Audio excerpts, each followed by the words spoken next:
Dark music, gang সদস্যদের visual, জেলের দরজা বন্ধ হওয়ার শব্দ।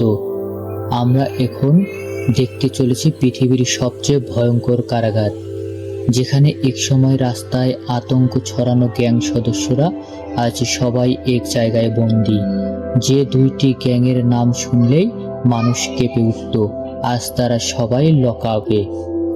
এই অসম্ভব কাজটি করেছেন একজন মানুষ, এল সালভাদরের রাষ্ট্রপতি নাইব বুকেলে। একটা সময় ছিল এই সালভাদর ছিল বিশ্বের সবচেয়ে বিপজ্জনক দেশগুলোর একটি। খুন, অপহরণ, গ্যাং, যুদ্ধ সবকিছুই ছিল নিত্যদিনের ঘটনা। কিন্তু 2019 সালে ক্ষমতায় এসে বুকেলে পুরো খেলার নিয়ম বদলে দেন। 2022 সালে জরুরি অবস্থা ঘোষণা করা হয় এবং মাত্র কয়েক মাসে গ্রেপ্তার করা হয় 64,000 এর বেশি অপরাধী। এই অপরাধীদের রাখার জন্য তৈরি করা হয় এক বিশাল কারাগার, সিইসিওটি প্রিজন। এটি শুধু একটি জেল নয়, এটা একেবারে একটি দুর্গ।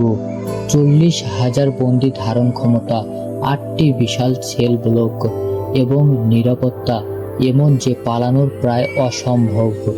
Check point, scanner, gate closing sound.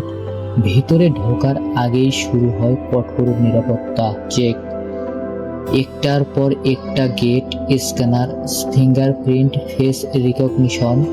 15 minute উঁচু দেয়াল, কাঁটাতার আর 19টি ওয়াচ টাওয়ার। 600 সৈন্য এবং 250 পুলিশ সব সময় পাহারায়। এখান থেকে পালানো প্রায় অসম্ভব। বন্দীরা সারিবদ্ধ বসে আছে। এখানে বন্দীদের জীবন একেবারে কঠোর, নির্মল, বাধা। কোনো ম্যাট্রেস নেই, লোহার বেডেই ঘুমাতে হয়। 24 ঘন্টা লাইট জ্বলে, দিন আর রাতের কোনো পার্থক্য নেই। প্রতিদিন মাত্র 30 মিনিট বাইরে যাওয়ার অনুমতি। এই কারাগারে রাখা হয়েছে ল্যাটিন আমেরিকার সবচেয়ে ভয়ঙ্কর গ্যাং সদস্যদের, MS-13 এবং বাররিও 18, যাদের বিরুদ্ধে রয়েছে খুন, অপহরণ, ধর্ষণ সহ শত শত অপরাধের অভিযোগ।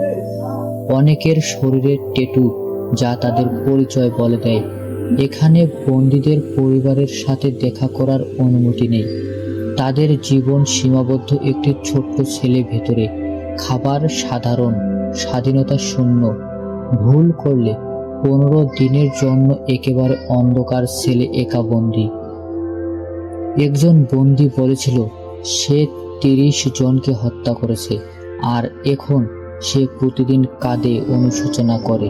কিন্তু ততদিনে অনেক দেরি হয়ে গেছে।